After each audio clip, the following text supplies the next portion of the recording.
एक सेठ से लक्ष्मी जी रूठ गई। जाते हुए बोली, मैं यहां से जा रही हूं, अब मेरी जगह नुकसान आएगा, तैयार रहना, और अगर तुम जाते जाते मुझसे कुछ मांगना चाहते हो तो बोलो।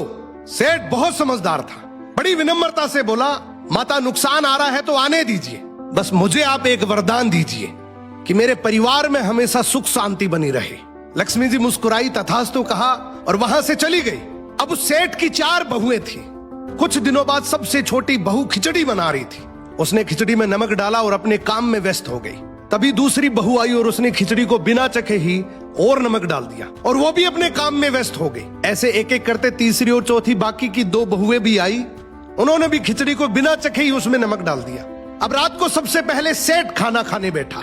जैसे ही उसने खिचड़ी का 1 चम्मच लिया, उसे महसूस हो गया कि इसमें बहुत ज्यादा नमक है और सेठ जी तुरंत समझ गए कि नुकसान आ चुका है।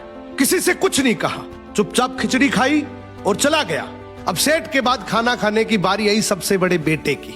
बेटे ने खिचड़ी का 1 निवाला लिया। उसने परिवार वालों से पूछा, पिताजी ने खाना खा लिया? उन्होंने कुछ कहा?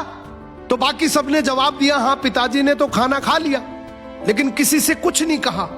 तो बड़े बेटे ने भी चुपचाप खिचड़ी खाई और चला गया। ऐसे ही करके परिवार के बाकी सारे सदस्य एक एक करके आए, अपने से पहले वालों के बारे में पूछा, कुछ नहीं कहा, चुपचाप खिचड़ी खाई और चले गए। अब रात को सेठ जी सो रहे थे, सपने में नुकसान आया और हाथ जोड़कर बोला, भाई मैं यहां से जा रहा हूं, मैं यहां नहीं रह सकता। तो सेठ जी ने पूछा, क्यों, क्या हो गया? नुकसान बोला, तुम सबने मिलकर 1 किलो नमक खा लिया, पर मजाल है कोई किसी पर नहीं चिल्लाया, किसी ने गुस्सा नहीं किया, सब शांत रहे। अब जिस परिवार में इतनी सुख शांति हो, आपस में इतना प्यार हो, वहां पर मैं नहीं रह सकता।